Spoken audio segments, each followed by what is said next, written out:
North and South Vietnam are divided at the 17th parallel. North Vietnam is made up of communists and was therefore supported by communist countries, Russia, and China.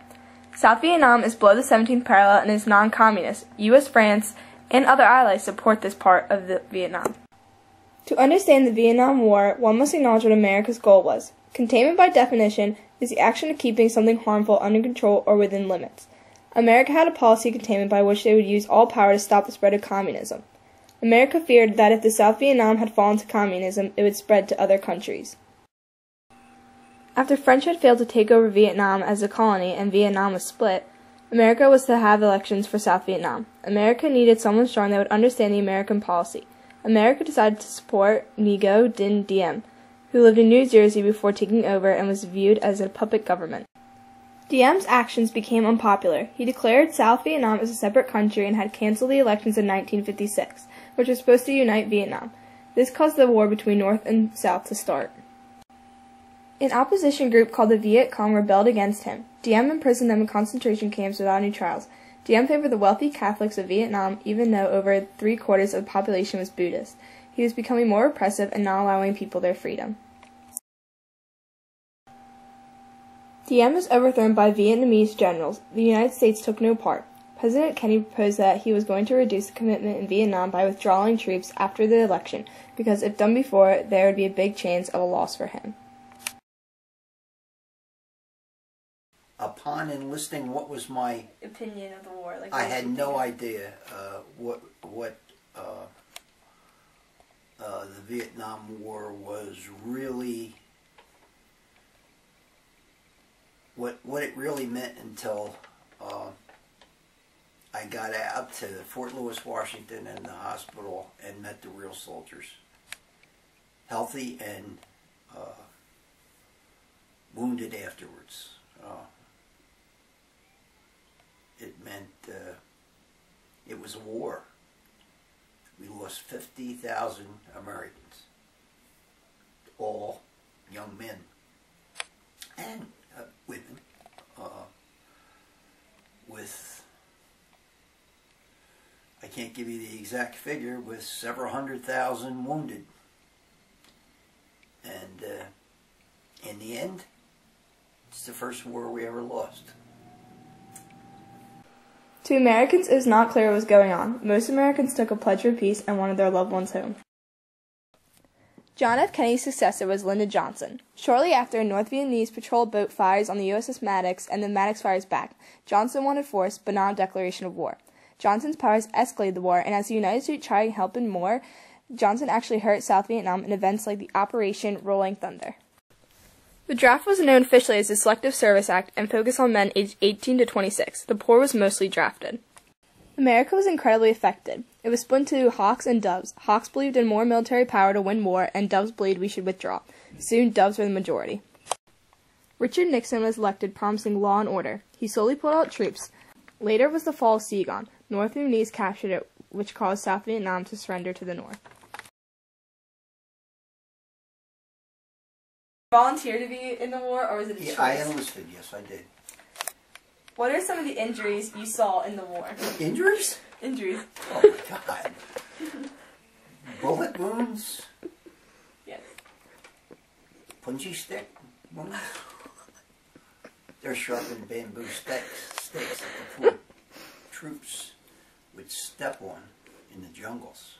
Not that I was ever in the jungles, but fragmentation wounds, bombs blowing up, grenades, disease.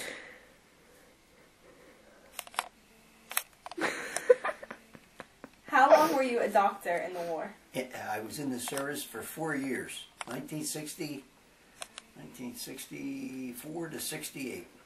How old were you? Very young.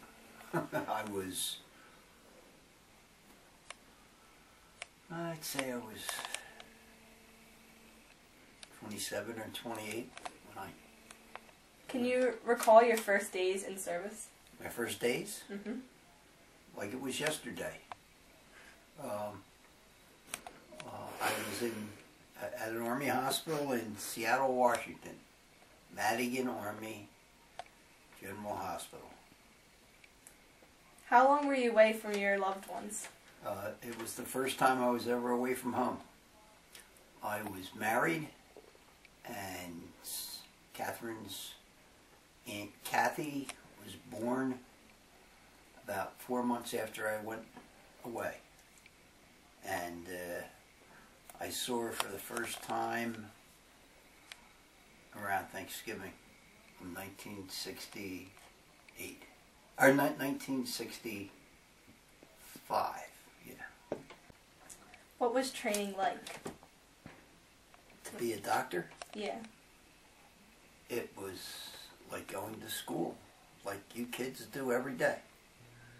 Maybe a little longer every day.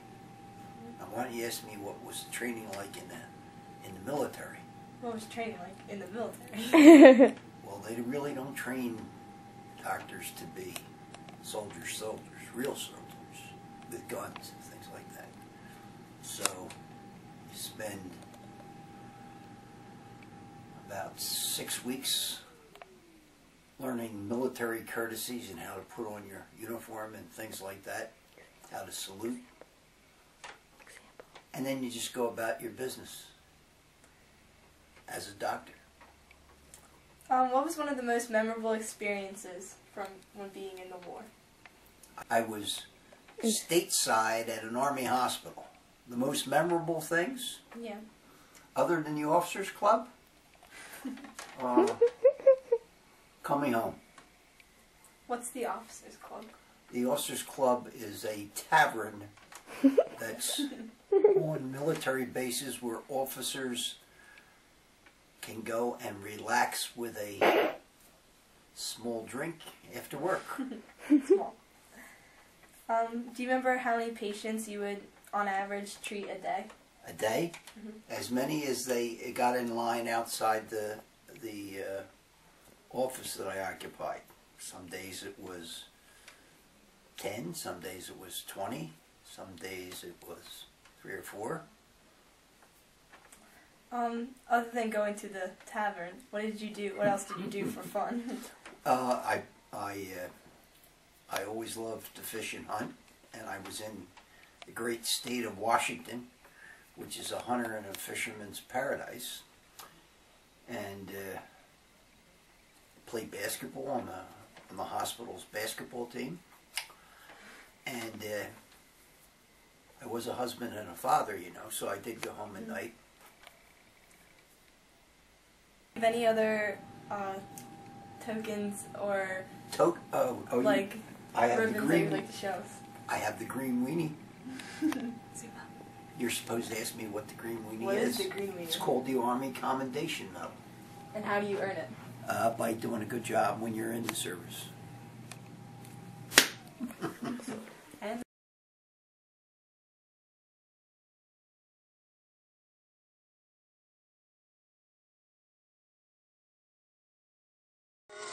there's 50,000 names carved in the wall.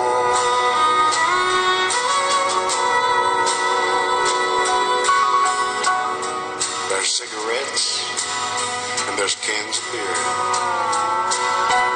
and notes that say I miss you, dear, and children who don't say anything at all.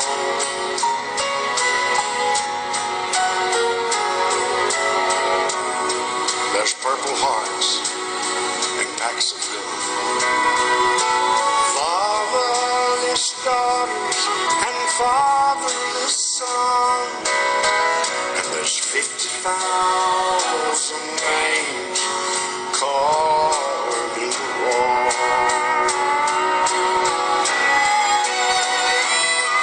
They come from all across this land, in pickup trucks and minivans, searching for